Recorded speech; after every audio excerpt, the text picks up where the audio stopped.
सुबह सुबह शिव जी के मंदिर जाते हो आप लोग, एक लोटा जल चढ़ाने के लिए जाते हो। शंकर जी के मंदिर में जो निर्माल्य पड़ा रहता है, इधर उधर अगर कोई फूल पत्ती बेलपत्र सामग्री पड़ी रहती है, उसको उठाकर एक और जब रखो तो उसको प्रणाम करा करो। क्यों, किस लिए? शंकुकर्ण की कथा कहती है, निर्माल्य को उठाकर जो मस्तक से लगाकर प्रणाम कर कर विसर्जन में रखता है, विसर्जन की ओर रखता है, उसके अंदर एक ऐसा बल उत्पन्न हो जाता है कि मात्र वो किसी पर अपनी दृष्टि भी डाल देता है तो प्रेत जीवों का भी उद्धार हो जाता है। वो निर्माल्य में, विसर्जन करी हुई निर्माल्य में इतना बल उत्पन्न होता है महाराज।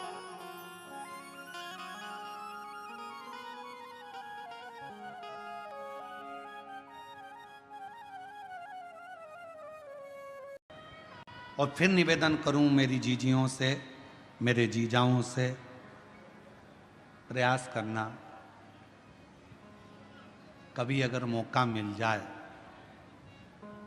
बाबा अगर तुम्हारे ऊपर करुणा करे, कृपा करे, दया करे, और कोई अगर ऐसा योग संजोग बन जाए, मौका मिल जाए, तो श्रावण के महीने में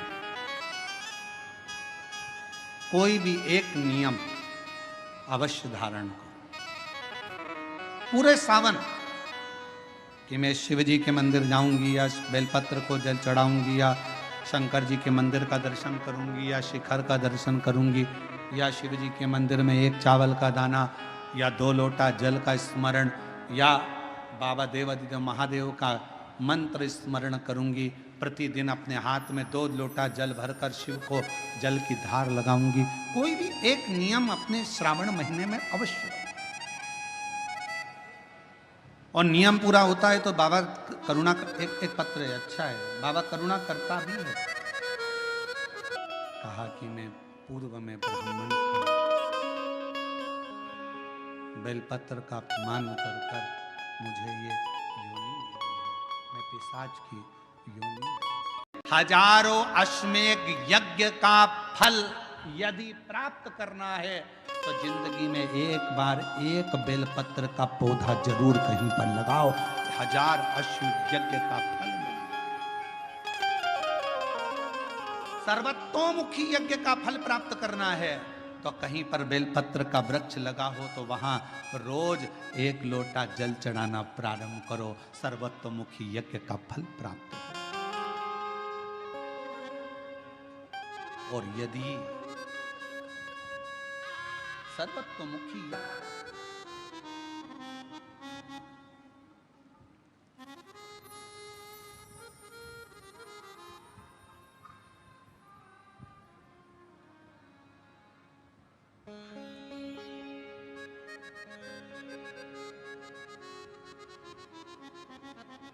हजारों सर्वतोमुखी यज्ञ का फल प्राप्त हो जाता है, 1 लोटा जल बेलपत्र के वृक्ष में चढ़ाना।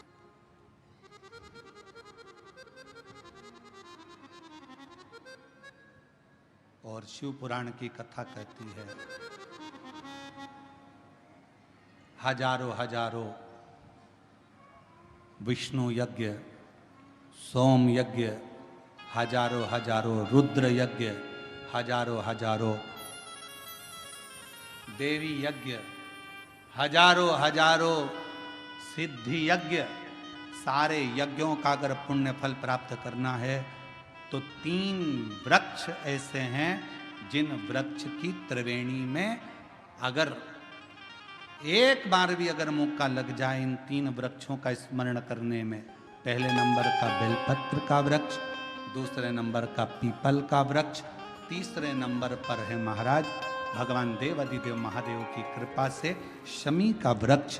अगर कहीं योग से बन जाए, आप रास्ते से निकल कर आ रहे हो, कहीं पीपल का पेड़ मिल गया, जल चढ़ाया, बेलपत्र मिल गया, शमी पेड़ मिल गया, जल समर्पित कर दिया, जल समर्पित करते करते आप अगर कहीं 3 वृक्षों पर आ रहे हो तो हजारों हजारों सिद्ध यज्ञ के फल प्राप्त हो।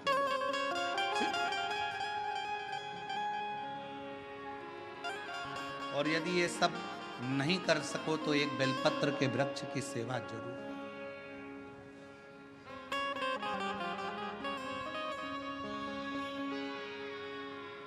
एक संकल्प लो, आप और हम सब मिलकर उसको पूरा करें।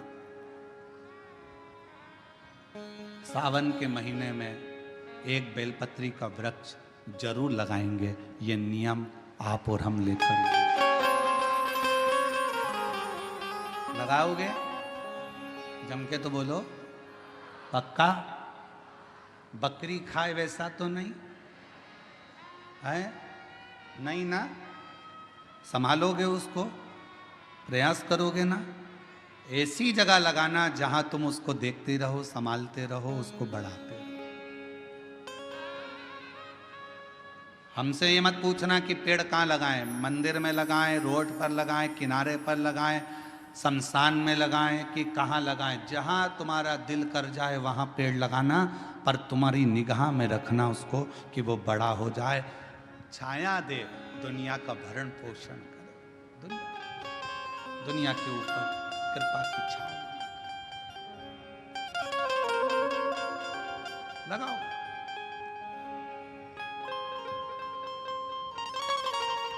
कहते हैं उपाय क्यों ना बताएं? हमारी पूरी पुराण उपाय में, पूरी शास्त्र हमारे उपायों में। हम कौन सा उपाय करें जिससे हमको ये फल मिल जाए? और केवल वहीं तक नहीं, अगर डॉक्टर के पास जाओगे तो डॉक्टर भी आपको कोई ना कोई उपाय जरूर बताएगा। देखो, वजन बढ़ रहा है, 10 किलो वजन कम करना है, मॉर्निंग वॉक करो।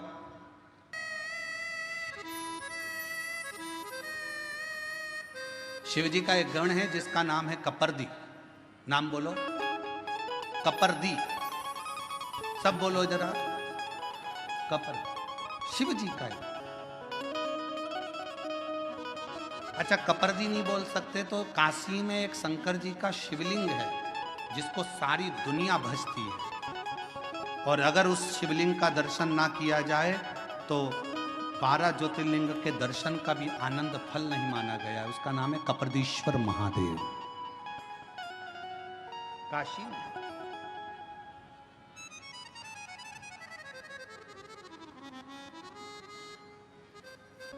पिशाच मोचन कुंड के पास में कपर्दीश्वर महादेव विराजे।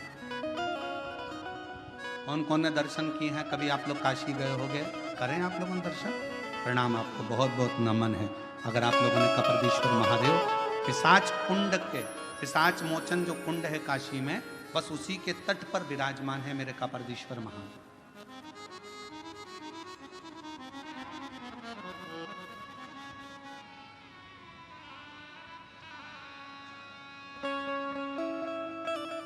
शंकुकर्ण ने कहा कि भगवान शिव का एक गण कपर्दी रोज काशी आता है। कपर्दी का काम क्या है? शंकर भगवान के अलग अलग गण है।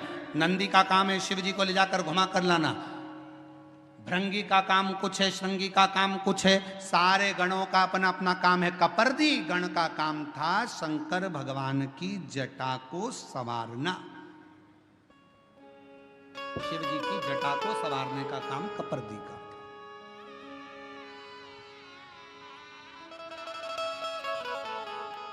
बोल कपर्दीश्वर महादेव की हर हर महादेव। बोल बम का नारा है श्री शिवाय। आवाज नहीं आई, जम के बोलो जरा, श्री शिवाय। कपर्दी शिव जी की जटा का श्रृंगार करने वाला शंकर जी का एक गण है कपर्दी। जैसे तुम्हारे यहाँ मोहल्ले में ब्यूटी पार्लर वाली रहती है ना,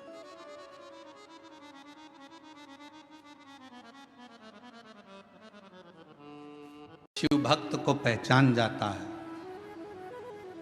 उसको पहचानने में देरी नहीं लगेगी। ठीक है, कहाँ मिलेंगे कपर्दी जी? बस इसी काशी में रोज भ्रमण करने आते हैं, शिव जी का श्रृंगार करते हैं और चले जाते। जैसे ही सुना, उस पिशाच ने ढूंढता रहा कपर्दी जी को। एक दिन कपर्दी गण निकल कर जा रहा था और उस पिशाच की दृष्टि पड़ी कि जटा बांधते हैं, वो आएंगे, रोज आते हैं तो उनसे मिल।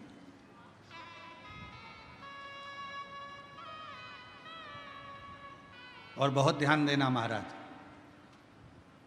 शंकर भगवान से मिलाने वाला कोई शंकर का भक्त ही होता है। शिव का भक्त पहले शिव के भक्त के पास भेजेगा, फिर वो भक्त फिर शिव के पास तक भेजेगा।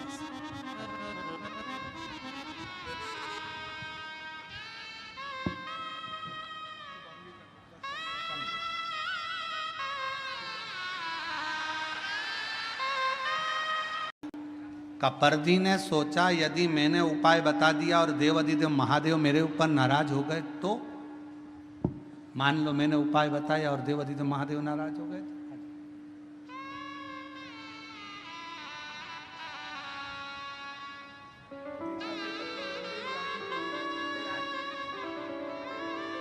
इन्हीं की आंखें दोनों चली गई थी और बाबा की कृपा से दोनों आंखें वापिस आई।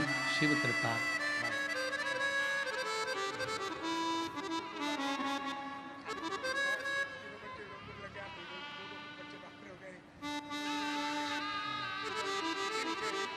तो हो सकता है शिव जी नाराज हो जाए। कपर्दी चले गया, इसको कुछ जवाब नहीं दिया। दूसरे दिन कपर्दी फिर आए और कपर्दी गण आकर जब भ्रमण कर रहे थे, इस पिशाच ने फिर देखकर प्रणाम किया, बाबा कुछ कृपा, कुछ करुणा। कपर्दी ने कहा एक काम करो,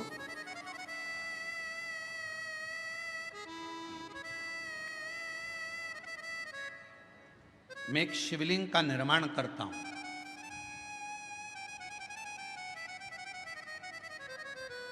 जिस स्थान पर बैठकर शंकुकर्ण गंगा नहाकर आकर बैठता है और जप करता है, उसी स्थान पर मैं शिवलिंग का निर्माण करता हूं। उस शिवलिंग पर तू केवल इतना करना,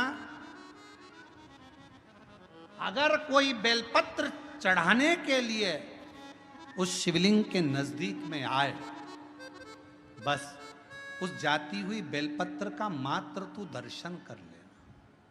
अब देखिएगा जरा, केवल बेलपत्र चढ़ने के लिए जो जा रही है उसका मात्र दर्शन कर लेना, क्योंकि तू तो पिशाच है। तू मंदिर में नहीं जा सकेगा, प्रणाम नहीं कर सकेगा, चढ़ा नहीं सकेगा, पूजन कर नहीं सकेगा, आराधना कर नहीं सकेगा, क्योंकि पिशाच की योनि में। जहां से बेलपत्र चढ़ने के लिए जा रही है उस बेलपत्र का मात्र तू दर्शन कर ले, ठीक है।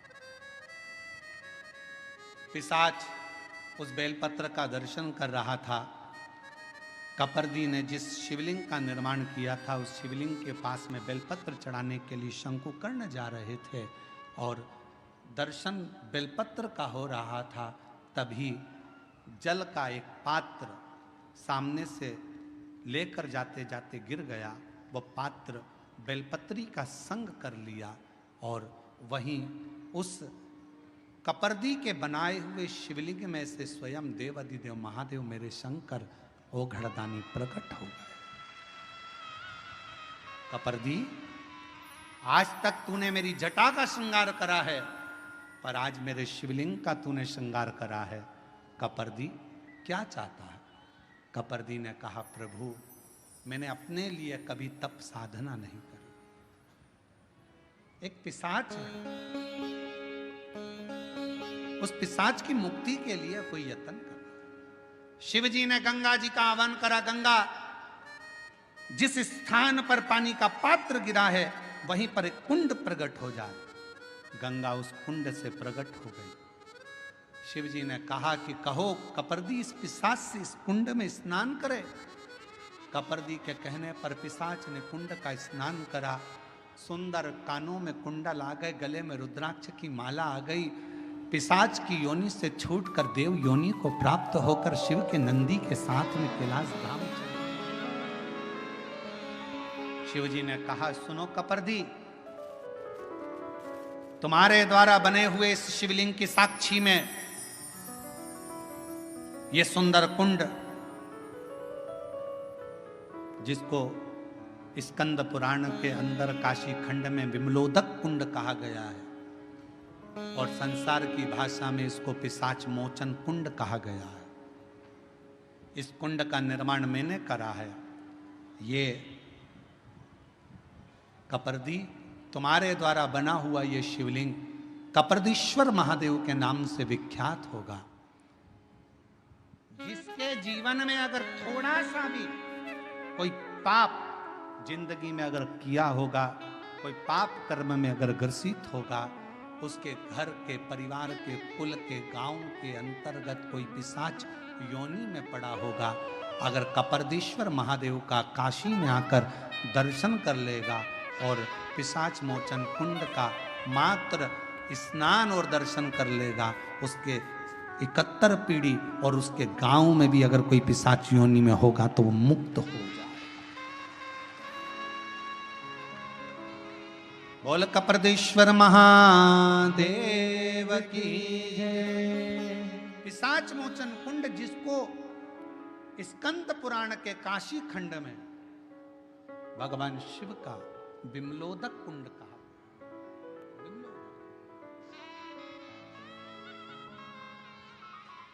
एक बेलपत्र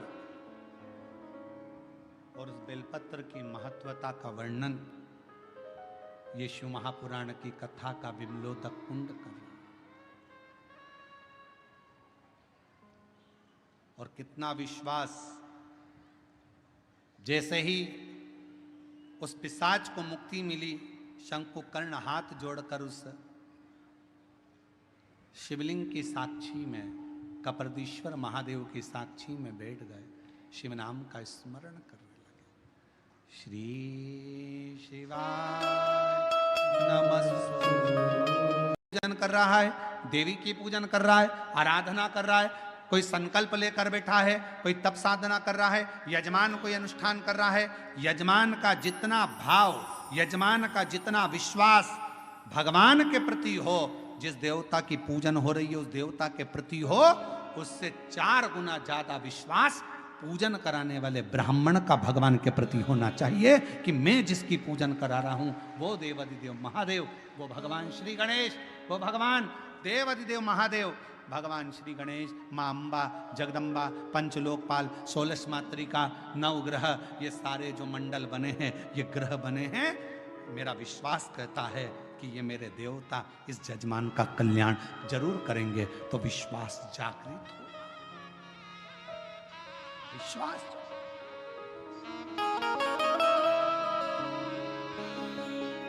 इस विश्वास की जागरूकता।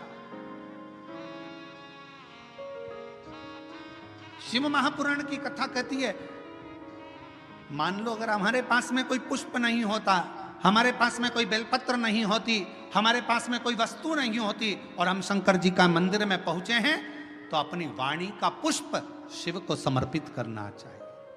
वाणी का पुष्प मतलब अपने मुख से पंचाक्षर मंत्र नमः शिवाय, षडाक्षर मंत्र ओम नमः शिवाय, या अपने मुख से श्री शिवाय नमस्तुभ्यम।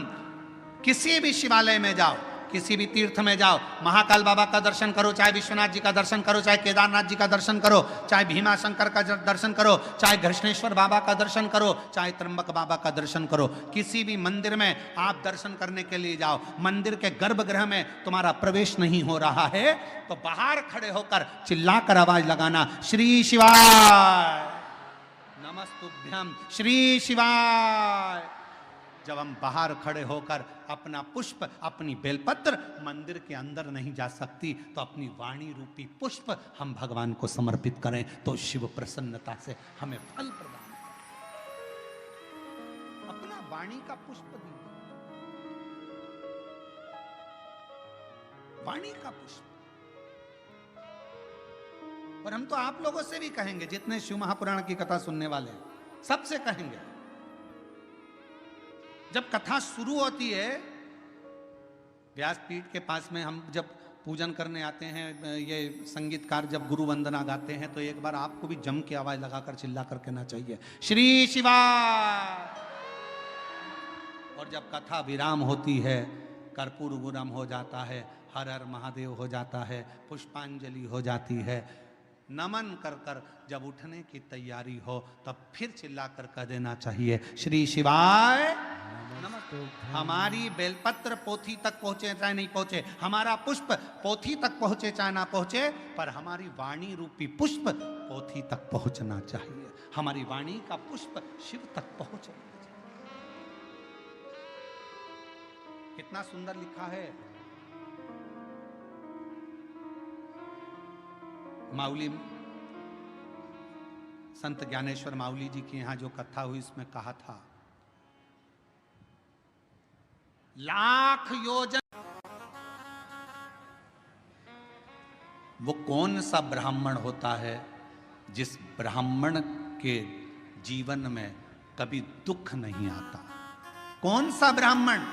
तो कहा ब्राह्मण वो श्रेष्ठ है जो भगवान की पूजन करने के लिए यजमान के घर पर तो गया है, पूजन भी कर रहा है, यजमान के दरवाजे पर जाकर, यजमान के घर पर जाकर या मंदिर देवालय शिवालय में भगवान की आराधना कर रहा है, और साथ में गणेश की वंदना करी, गणेश का स्मरण करा, माँ गौरा की पूजन करी, पंच लोकपाल की पूजन करी, षोडश मातृका की पूजन करी, नवग्रह देवता की पूजन करी, भद्रोमंडल की पूजन करी, पितृमंडल की पूजन करी, सारे देवताओं की पूजन कर रहा है। कहूंगा कि शिव महापुराण की कथा में दुनिया के लोग चाहे तुमसे कितनी बार भी कह दें कि कथा में चलो, कथा में चलो, मत आना। कब तक? जब तक तुम्हारा दिल ना बोले। दिल बोले तो एक दिन भी मत रुकना, कथा में चलो। शायद दुनिया का एक महाराज होगा ये सियोर वाला जो तुमको कथा में आने के लिए मना करता है, मत आना कथा में। कब तक? जब तक तुम्हारा दिल ना बोले। जिस दिन तुम्हारा दिल बोल जाए और तुम्हारे अंदर ये विश्वास आ जाए, मैं पंडाल में बैठकर कथा सुनूंगी और 3 महीने में मेरा ये काम होगा, तब आ जाना बाबा कर। बस हो तो अब मानो तो मैं गंगा मां हूं, ना मानो तो बहता। आपका विश्वास ही नहीं है, पड़ोसन ने कहा चल रही क्या और तुम चल कर आ गए, और मन में भरोसा ही नहीं है। ऐसा होता है क्या? ऐसा होता है क्या? ऐसा होता है क्या? ऐसा हो सकता है क्या? कैंसर जैसा रोग समाप्त हो सकता है क्या? ये पत्र हम तो पढ़ते ही नहीं ज्यादा, हमारे पास में इतना टाइम ही नहीं है। परसों एक पत्र आया, परसों इन पत्रों में, ये पत्र हम लेकर भी नहीं जाते सी, और इन पत्रों में नीचे कम से कम 10 से 12 पत्र ऐसे होंगे जिसमें दुनिया के लोगों का कैंसर ठीक हुआ है। ऐसा हो सकता है क्या? विश्वास है तो परमात्मा है, और विश्वास नहीं तो परमात्मा भी नहीं है। विश्वास है तो परमात्मा। भरोसा। कहां जा रही हो? कथा में। क्या मिलेगा वहां? कुछ मिले चाहे ना मिले, इतना विश्वास जरूर है। 3 घंटे की कथा में अगर मैंने 15 मिनट की भी कथा को अपनी जिंदगी में उतार लिया, 10 मिनट की कथा को भी अपने जीवन में उतार लिया, तो ये मेरा विश्वास कहता है, ये मेरा भरोसा कहता है कि मेरा शिव मेरे दुख को, मेरी तकलीफ को, मेरे कष्ट को काटेगा जरूर। ये मेरा विश्वास।